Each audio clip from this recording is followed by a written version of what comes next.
जी अस्सलाम वालेकुम students, welcome to conceptual physics channel. Students, second year physics का chapter 14 का लेक्चर नंबर 10 है आज हमारा। स्टूडेंट्स, इससे पहले अपने 9 लेक्चर्स के अंदर स्टूडेंट्स हमने इस चैप्टर के बहुत सारे टॉपिक सीखे, जिनमें हमने सबसे पहले force on a current carrying conductor place in magnetic field सीखा, फिर एम्पेयर्स लॉ और उसकी एप्लीकेशन, फिर हमने force on a moving charge CRO, इसके अलावा हमने स्टूडेंट्स गैल्वानोमीटर, टॉर्क। तो स्टूडेंट जो गैल्वानोमीटर हमने सीखा, अब उसी को हम गैल्वानोमीटर को मॉडिफाई करते हैं और गैल्वानोमीटर से हम लोग एक और डिवाइस बनाते हैं जिसको हम बोलते हैं एम मीटर। स्टूडेंट, इसमें अगर हम देखें तो ये जो दो पहले अगर वर्ड्स आप देखें AM, तो यहाँ से बनेगा ampere. Ampere is a unit of electric current. Ammeter उस डिवाइस को बोलते हैं जो किसी चीज़ की पैमाइश करे, उसको मेजर करे। तो एम मीटर स्टूडेंट्स आपके पास एक ऐसा जो है वो डिवाइस, एक ऐसा इंस्ट्रूमेंट है जिनसे हम करंट मेजर करते हैं इन एम्पेयर्स। ठीक है, तो it is a device which is use to measure electric current in amperes. Students, ammeter हो या वोल्ट मीटर हो, ये हम लोग गैल्वानोमीटर के अंदर ही छोटी सी मॉडिफिकेशन करके हम लोग बनाते हैं। तो यहाँ पे जो दो बातें आपने सीखनी है वो आपने अलग अलग याद रखनी है। एक है कंस्ट्रक्शन के हम एम मीटर बनाते कैसे हैं, और फिर होगा कि एम मीटर यूज़ कैसे करते हैं। ठीक है, सबसे पहले स्टूडेंट अगर हम कंस्ट्रक्शन को देखते हैं तो देखिए मैंने लिखा है RG। स्टूडेंट, यहाँ पे जो RG है, it is the resistance of galvanometer. ठीक है, इसमें स्टूडेंट्स हम लोग ऐड करते हैं एक RS, यानी कि शंट रेजिस्टेंस को। ठीक है, यहाँ पे S फॉर शंट है, तो हम एक शंट रेजिस्टेंस लगाते हैं किसके साथ, गैल्वानोमीटर की रेजिस्टेंस के साथ। लेकिन ये जो रेजिस्टेंस स्टूडेंट लगाते हैं, ये किस कॉम्बिनेशन के अंदर लगाते हैं, तो ये देखें, ये हमने लिखा है, इसको हम लगाते हैं इन पैरेलल। तो जब एम मीटर बनाया जाता है तो कंस्ट्रक्शन ये है कि जो रेजिस्टेंस लगाई जाती है वो लगाई जाती है पैरेलल कॉम्बिनेशन में। अब आप डायग्राम पहले सीखें। देखें डायग्राम, ये हमारे पास गैल्वानोमीटर, इस गैल्वानोमीटर की जो रेजिस्टेंस है वो क्या है, RG। इसके साथ स्टूडेंट आपने एक शंट रेजिस्टेंस लगा दी ये, और ये देखें ये पैरेलल कॉम्बिनेशन है क्योंकि दो अलग अलग वायर्स जो हैं वो हमने यहाँ पे ली हैं। अब स्टूडेंट जब यहाँ से करंट एंटर होगा, ठीक है, जब करंट एंटर होगा इस पॉइंट पे पहुँचने के बाद करंट क्या हो जाएगा, करंट हो जाएगा स्टूडेंट्स डिवाइड। करंट क्या हो जाएगा, डिवाइड। कुछ करंट फ्लो कर जाएगा शंट रेजिस्टेंस में से और कुछ पास करेगा गैल्वानोमीटर में से।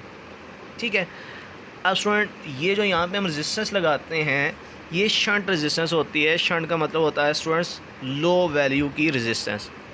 अब क्वेश्चन आता है कि why we use shunt resistance in ammeter. तो स्टूडेंट आंसर मैंने नीचे लिखा है, so that a large current passes through it.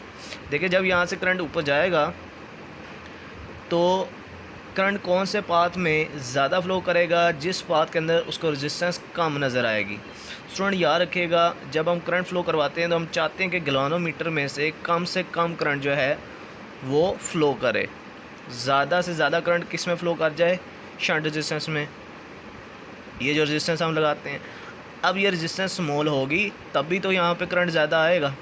ठीक है, तो स्टूडेंट यहाँ पे जो रेजिस्टेंस है ये थोड़ी बड़ी होती है, यानी कि RG ग्रेटर होगा किससे, RS से। तो RS को स्मॉल बना के मैक्सिमम करंट आपका फ़्लो करता है RS में से, और उसका कुछ हिस्सा फ़्लो करता है गैल्वानोमीटर में से। उस थोड़े से हिस्से के करंट को हम बोलेंगे IG, गैल्वानोमीटर में से गुजरने वाला करंट। तो स्टूडेंट यहाँ से कितना करंट फिर पास हुआ उसको हम बोलेंगे IS। कितना होगा, जितना आपने फ़्लो करवाया, लेट्स सपोज आपने 10 एम्पेयर फ़्लो करवाया, उसमें से 5 ऊपर गया तो 10 - 5, तो 5 यहाँ से गुजरा है। जब ये करंट यहाँ पे पहुँचेगा स्टूडेंट, ठीक है, ऊपर से IG आएगा, यहाँ से IS जाएगा, ये यहाँ से ये जो एरो लगा हुआ है, ये आई एस फ्लो करके जा रहा है और ऊपर से आई जी आएगा, इस पॉइंट पे फिर से मीट करेंगे ये दोनों करंट और फिर से उतना ही करंट बाहर आ जाएगा।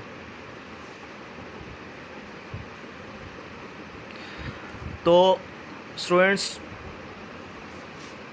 याद रखिएगा कि हम कंस्ट्रक्शन में जो रेजिस्टेंस लगाते हैं वो पैरेलल लगाते हैं, जो लगाते हैं रेजिस्टेंस वो लो वैल्यू की होती है, इसलिए लगाते हैं ताकि लो वैल्यू की, ताकि मैक्सिमम करंट जो है वो उसी रेजिस्टेंस में से पास करे और बहुत कम करंट गैल्वानोमीटर में से पास करे, ताकि जो हमने पढ़ा था कि जो गैल्वानोमीटर है वो एक सेंसिटिव डिवाइस है, वो प्रॉब्लम हमारे सामने जो है वो ना आ सके।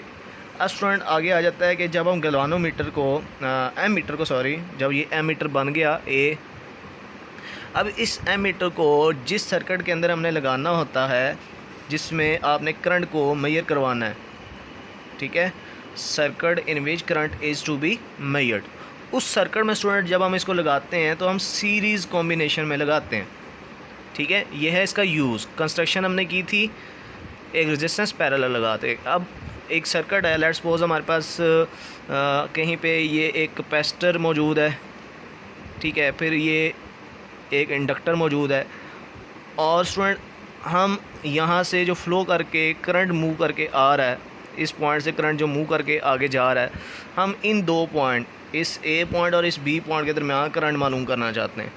तो स्टूडेंट यहाँ पे जब हम एम मीटर लगाएंगे करंट में ये करने के लिए, तो एम मीटर इन सीरीज़ लगेगा, यानी कि इसी वायर में ही लगेगा। अब सीरीज़ में ही क्यों लगाते हैं स्टूडेंट्स? ताकि स्टूडेंट्स सीरीज़ में हमने पढ़ा कि करंट डिवाइड नहीं होता, तो हम सीरीज़ में इसलिए लगाते हैं स्टूडेंट ताकि करंट डिवाइड ना हो, ठीक है जी।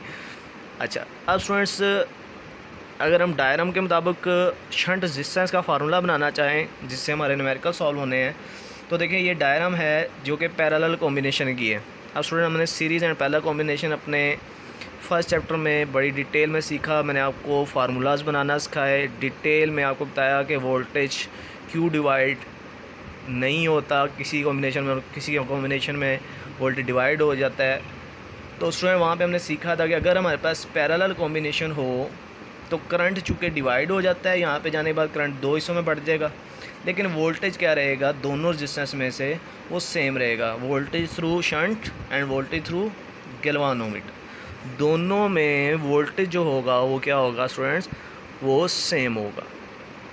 अब स्टूडेंट वोल्टेज का formula Ohm's law V is equals to I R, तो मैं यहाँ पे लिखूँगा I S into R S, यहाँ पर लिखूँगा I G into R G. I S की वैल्यू ये स्टूडेंट लिखी हुई है हमारे सामने आई माइनस आई जी, तो ये मैंने आई minus I ji I S की जगह पे लगा दिया। इस वैल्यू को आप जाके इधर डिवाइड करें तो स्टूडेंट ये हमारे पास है शंट रेजिस्टेंस का फार्मूला। अब स्टूडेंट यहाँ पे देखें, यहाँ से हमें पता चल रहा है कि जो शंट रेजिस्टेंस है उसका करंट के साथ क्या रिलेशन है, इन्वर्स रिलेशन है।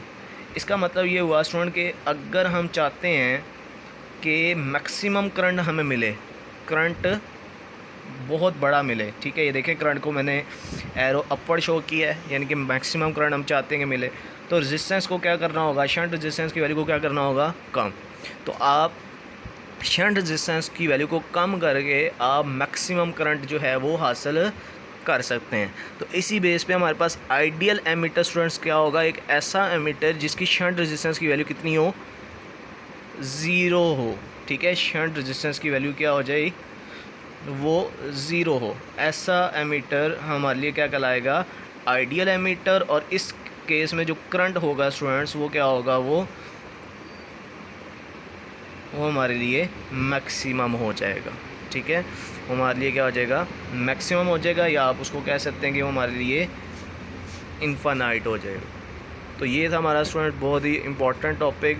एज अ शॉर्ट क्वेश्चन आप इसको तैयार करें, कुछ पोर्शंस आप बना लें इसके, ताकि आप इसको शॉर्ट क्वेश्चन में देख सकें कि क्या क्या पॉइंट आपको आ सकते हैं। देखें सबसे पहले why we use shunt resistance, number 1 question. Number 2 question कि why we use ammeter in a circuit in series.